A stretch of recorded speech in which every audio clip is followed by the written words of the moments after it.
Welcome back to GF.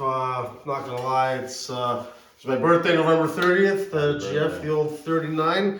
The executive producer, my buddy, my neighbor, my man Pierce. What's happening, everyone? Looking forward to another good soccer chat. Yeah, he's the soccer guy because I don't know what's going on here, so we're doing this. I'm doing it on the fly. He knows what's going on. Interesting John Herdman stuff coming up. See how you tease him there? Okay, so good. Who went through Group 8? Netherlands. I'm a Netherlands guy. They never won a World Cup, so there you go. And Senegal, good for them. Group B, England and the United States went through. Yep. That as expected, I think. Group C, Argentina and Poland. Wow, Mexico's out. That was a tough one to swallow. France, Australia, 6-6. Australia. Shout out the Australians, man. Underdog of the tournament so far. Wow. We'll leave that. That's hilarious. Group F, Morocco and Croatia, obviously, and then Belgium and Canada out. Belgium, always the big, all sizzle, no steak at these big tournaments. They're not getting it done. Yep. Brazil, here we go. I can't do anything right now. Brazil, 6 points. Switzerland gets in with 3. Cameroon, Siakam, out. Group H, Portugal, 6 points, as expected to go on. Ronaldo. Yeah. And Ghana 3 points, but the group of death, I believe, Group E.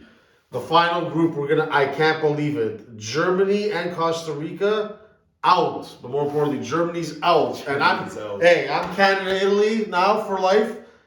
No Brazil, no Germany. I said it in the last episode. Nothing wrong with especially the women. Love the women.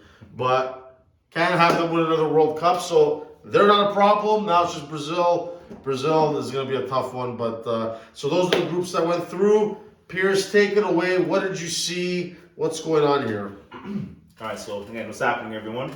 So we'll talk about Group G and Group H at the end, as those games will be on tomorrow. So it's going off of Group A, when as expected, Qatar was the worst host country of all time, worst record, and it's not a record you want to keep being a host nation. First one ever to come in last, first host nation never to win a game. Hopefully Canada breaks the streak when we host it next time.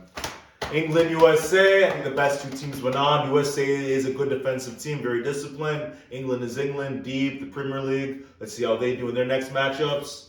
Argentina and Poland, my boy Messi, I believed in him, he got through. Mexican-Poland was a tough one. Missed the penalty shot, though. Missed the penalty shot. Messi is nice save, though, Chesney. Very nice.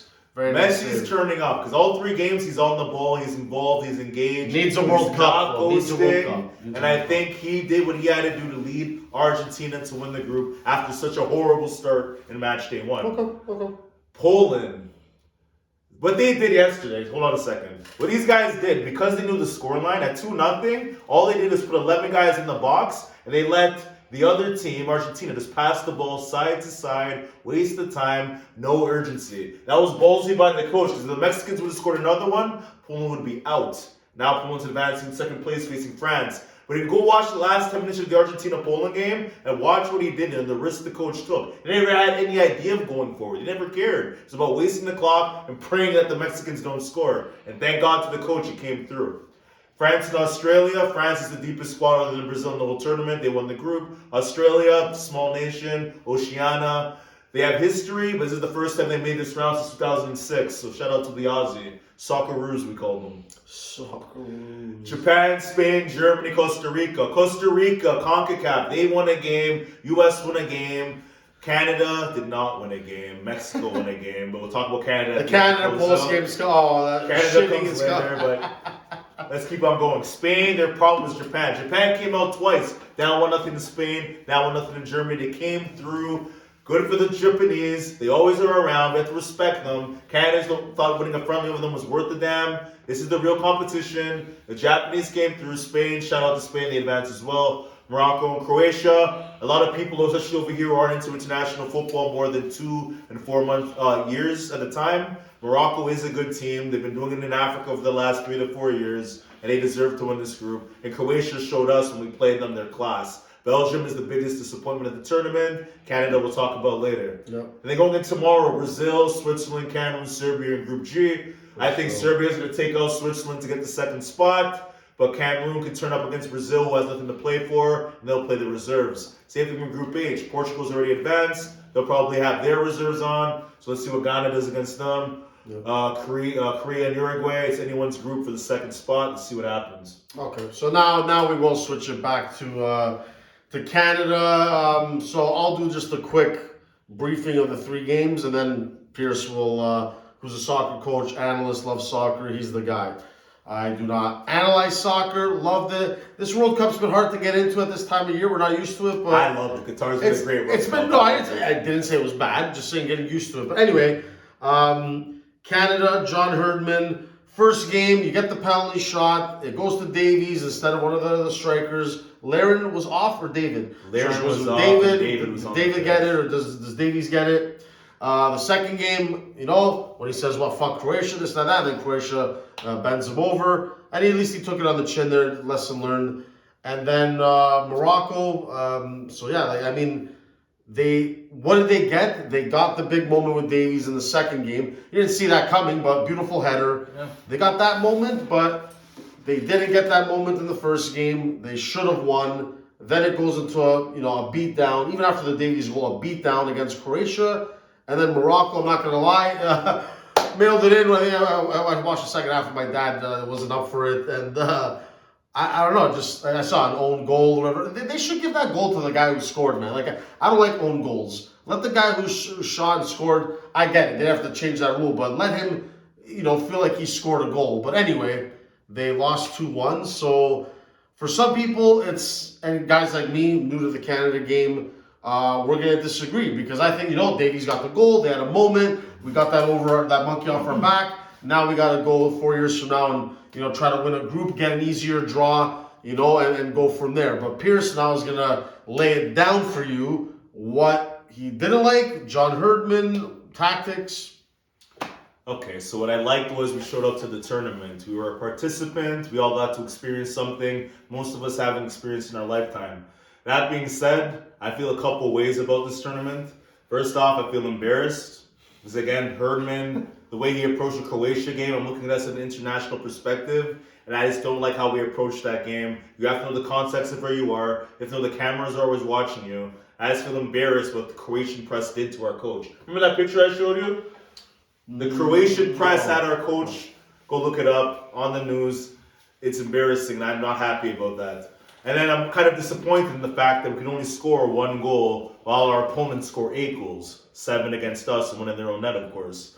I just feel like as a country, if we would have had our tactics a little bit better, if we had the best players on the pitch more percentage of the time, we should have had better results than this.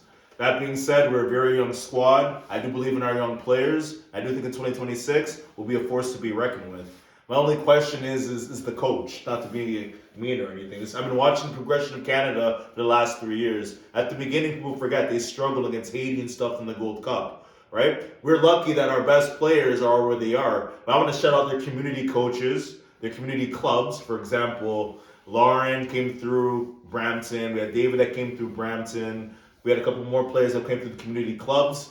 And they need more shout out because these players went from there to the professional leagues in Europe, the highest leagues. The problem with our squad is we're not deep enough. So after our top 5 or 6 players, there's a big drop off. Why are we taking off our best players in the second game? Without that second game, we didn't have a chance to move on. Our best players should have played the entire second game and we go for the win or the draw, because to not go with anything made this third game useless. And then we play our better players in the third game. No offense to Asiba, but he got his 100th cap for Canada. That's great. But let's play the guys we're going to play in the next World Cup in the third game. Tight bounce, though.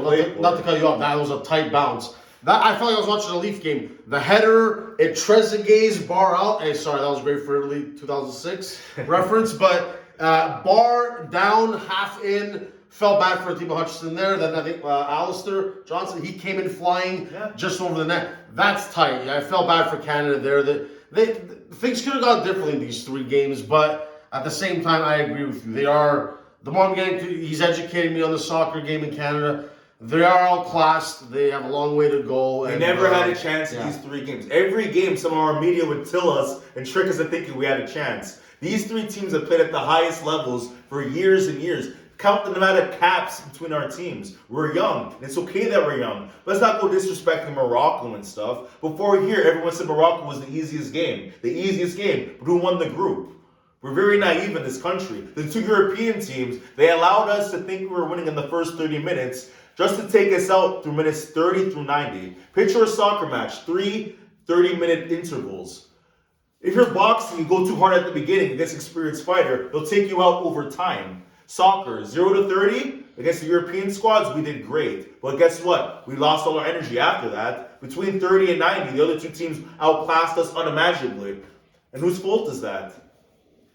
Have your own guess on it. I'm just saying, I think we could have had better tactics. I think we could have paid our better players in more crucial moments. And I think our naivety and our inexperience cost us. And I'm unhappy with losing 3 games, scoring 1, allowing all these goals. I think we could have had a more closer gap between our statistics.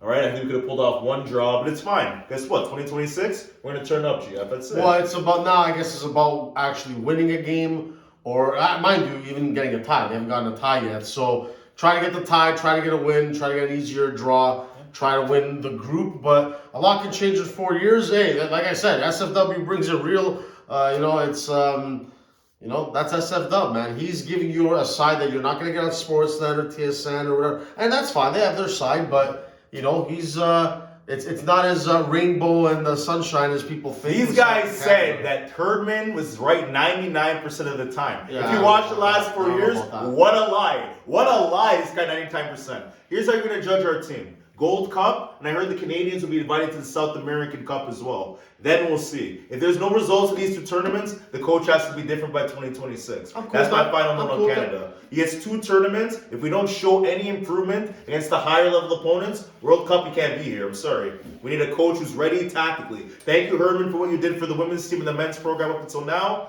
Now we're planning for the future. It's time to Christine win. Sinclair, thank you. Hey, it was experience. My boys that are with me there. That's wherever you were, we experienced that first game, and then that wherever Davies when he scored the header. I'll never forget you got to remember those moments. Try to finish on a positive, but they do have a long way to go. Go Canada! Shout out Helen.